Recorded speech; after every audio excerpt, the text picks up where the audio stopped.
মাছৰ গৰ্জনত কঁপিব চিলাপথাৰ প্ৰাপ্য অধিকাৰ বিচাৰি গ্ৰহণ কৰিছে এলানি বিক্ষোভ কাৰ্যসূচী ধেমাজি জিলা আটাচু সমিতিৰ আহ্বানত আৰু টাই আহোম জনগোষ্ঠীয় সংগঠনৰ যৌথ উদ্যোগত ন্যায় পৰিচয় আৰু মৰ্যাদা বিচাৰি অনুসূচিত জনজাতি স্বায়ত্ত শাসন আৰু ভূমি পত্ৰণৰ দাবীত দুটা বিশেষ প্ৰতিবাদী কাৰ্যসূচী আয়োজন কৰা হৈছে। 17 অক্টোবৰত চিলাপথাৰ ৰাস মন্দিৰ প্ৰাংগণত বিশাল গণসমাৱেশ আৰু 19 অক্টোবৰত ধেমাজি কাছাৰী ময়দানত অনুষ্ঠিত হ'ব এই বৃহৎ জোৰ সমদল। 26ৰ সংবিধান সভা নিৰ্বাচনৰ পূৰ্বে যদি অনুসূচিত জনজাতি মৰ্যাদা লাভ নকৰে তেন্তে বিজেপি চৰকাৰক কুফৰাবলৈ মাৰবান্ধি থিয় হোৱাৰ হুংকাৰ প্ৰদান কৰিছে আটাচুৱে। প্ৰথমতে মই সকলো অসমবাসী ৰাইজলৈ খুব টাং জনাইছো। আমি দীৰ্ঘদিন ধৰি টাই আহোমৰ লগতে অসমৰ খিলঞ্জীয়া লোকসকলৰ ন্যায্যপ্ৰাপ্ত দাবীত আমি আন্দোলন কৰি আহিছো। আমি 6 জনগোষ্ঠী জনজাতিকৰণ কৰি আমাৰ অসমখনক খিলঞ্জীয়া লোকসকলৰ কাৰণে সুৰক্ষিত কৰিবৰ কাৰণে আমি দাবী দাবেজ কৰি অহাৰ পাছতো আমাৰ লোকসকলক আমাৰ ভূমিপত্তন দিবৰ বাবে আমি বাৰম্বাৰ দাবী জনোৱাৰ পাছতো আজি খিলঞ্জীয়া লোকসকলে ইয়াত ভূমি অধিকাৰ সাব্যস্ত কৰিব পৰা নাই। এইটো অতি পৰিতাপৰ আৰু অসমীয়া খিলঞ্জীয়া লোকসকলৰ কাৰণে এটা দুখৰ বিষয়। গতিকে আমি চৰকাৰে তেওঁলোকে নিৰ্বাচনত প্ৰচাৰ চলোৱাৰ সময়ত বা তেওঁলোকে নিৰ্বাচনৰ পূৰ্বে বিভিন্ন প্ৰতিশ্ৰুতি প্ৰদান কৰি আহিছে যে আমি চৰকাৰলৈ শাসনলৈ আহিলে আপোনালোকক 6 জনগোষ্ঠী জনজাতি প্ৰদান কৰিম, স্বায়ত্ত শাসন প্ৰদান কৰিম, ভূমিপত্তন প্ৰদান কৰিম। কিন্তু তেওঁলোকে এইবিলাক সম্পূৰ্ণ ফুটুকাৰ ফেন, তেওঁলোকে সম্পূৰ্ণ প্ৰতিশ্ৰুতি পাহৰি তেওঁলোকে এইবিলাকৰ পৰা আমাক প্ৰতাৰণা কৰি আহিছে। গতিকে আমি সদৌ টাইম ছাত্ৰ সন্থাৰ লগতে আমি খিলঞ্জীয়া জনগোষ্ঠীয় লোকসকলে দীৰ্ঘদিন আমি আন্দোলন কৰি আহিছো। দীৰ্ঘদিন আন্দোলন কৰাৰ পাছতো 6 জনগোষ্ঠী জনজাতিকৰণৰ বিষয়টো ইতিমধ্যে ৰাজ্যসভাত উত্থাপন হোৱাৰ পাছতো ইয়াক কিয় আজি আমাক প্ৰদান কৰা নহ'ল?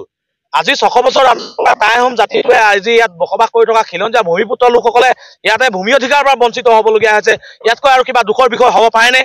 এনেধৰণৰ পৰিস্থিতি পৰিৱেশৰ লগত আমি সদৌ টাইম ছাত্ৰ সন্থাৰ লগতে টাই আহোমৰ সকলো দল সংগঠনে ঐক্যবদ্ধ হৈ আমি এলানি কাৰ্যসূচী গ্ৰহণ কৰিছোঁ আমাৰ ন্যায্যপ্ৰাপ্ত দাবীৰ বাবে।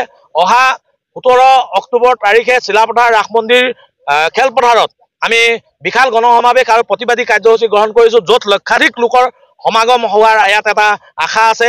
আৰু 19 অক্টোবৰ তাৰিখে ধেমাজিৰ কাছাৰী মৈদামত আমি বৃহৎ এটা জোৰ সমদল আমি কাৰ্যসূচী গ্ৰহণ কৰিছোঁ। তাতো আমাৰ লক্ষাধিক আমাৰ লোকসকল তাত সমবেত হ'ব। গতিকে আমি আমাৰ যিটো ইয়াৰ আৱাজ যাব, ইয়াৰ পৰা এই আৱাজে দিছপুৰ কঁপাব আৰু আমাৰ অগ্নিশিখাই দিছপুৰ আৰু দিল্লীত তাপিত কৰিব। গতিকে আমি তেওঁলোকে যেতিয়া যদি এই তাপৰ পাছতো এই কঁপনিৰ পাছতো যদি তেওঁলোকে আমাক ন্যায্যপ্ৰাপ্তিৰ দাবী প্ৰদান নকৰে তেতিয়াহ'লে আমি 26ত চৰকাৰৰ বিৰুদ্ধে কঠোৰ হ'বলৈ বাধ্য হ'ম। আমি কঁকালত টঙালি বান্ধি তেওঁলোকৰ বিৰুদ্ধে আমি খাৰা হ'বলৈ আমি বাধ্য হ'ম। গতিকে আমি 26ৰ পূৰ্বে আমাৰ এই ন্যায্যপ্ৰাপ্তিসমূহ দাবী প্ৰদান কৰিবৰ কাৰণে আমি চৰকাৰক শেষৰবাৰৰ বাবে আমি দাবী জনাইছোঁ। আমি সকলো ঐক্যবদ্ধ হৈ আছোঁ। আমি আমাৰ কাৰ্যসূচী শেষ হোৱাৰ লগে লগে আমি 6 জনগোষ্ঠী ঐক্যবদ্ধভাৱে আমি অসমখনৰ বিভিন্ন প্ৰান্তত আমি বিভিন্ন কাৰ্যসূচী গ্ৰহণ কৰি অসমখন আমি প্ৰয়োজনত আমি অচল কৰিবলৈ আমি বাধ্য হ'ম। আৰু এই ক্ষেত্ৰতে আমি বিশেষভাৱে গম পাইছোঁ যে আমাৰ এই অনুষ্ঠানবিলাক বিফল কৰিবৰ কাৰণে বিভিন্ন কূটকৌশল ৰচনা কৰা হৈছে। গতিকে আমি এই ক্ষেত্ৰত আমাৰ টাই আহোমৰ বংশধৰসকলক আমি বিনম্ৰ কাতৰে অনুৰোধ জনাইছোঁ যে আমাৰ এই অনুষ্ঠানটো বিফল কৰিবৰ কাৰণে বিভিন্ন কাৰ্যসূচী বেলেগ বেলেগ অঞ্চলত গ্ৰহণ কৰিছে। এই কাৰ্যসূচীবিলাকত গ্ৰহণ কৰাৰ বাবেই আমাৰ যাতায়াতৰ বহু অসুবিধাৰ সৃষ্টি হৈছে। গতিকে আমাৰ লোকসকলে যাতায়াতৰ সুবিধা কৰি দিব নোৱাৰিলেও আপোনালোকে নিজৰ নিজৰ ব্যক্তিগত বাহন লৈ হ'লেও এই অনুষ্ঠানটোত আপোনালোকে অংশগ্ৰহণ কৰক। যদি আপোনালোকে এই শেষৰণখনত অংশগ্ৰহণ নকৰে তেতিয়াহ'লে যুগ যুগান্তৰলৈ আমাৰ উঠি অহা প্ৰজন্মসকলৰ অনাদি অনন্ত কাললৈ আমাৰ এই দুখৰ বোজা বা আমাৰ সমস্যাৰে জৰ্জৰিত হৈ থাকিম।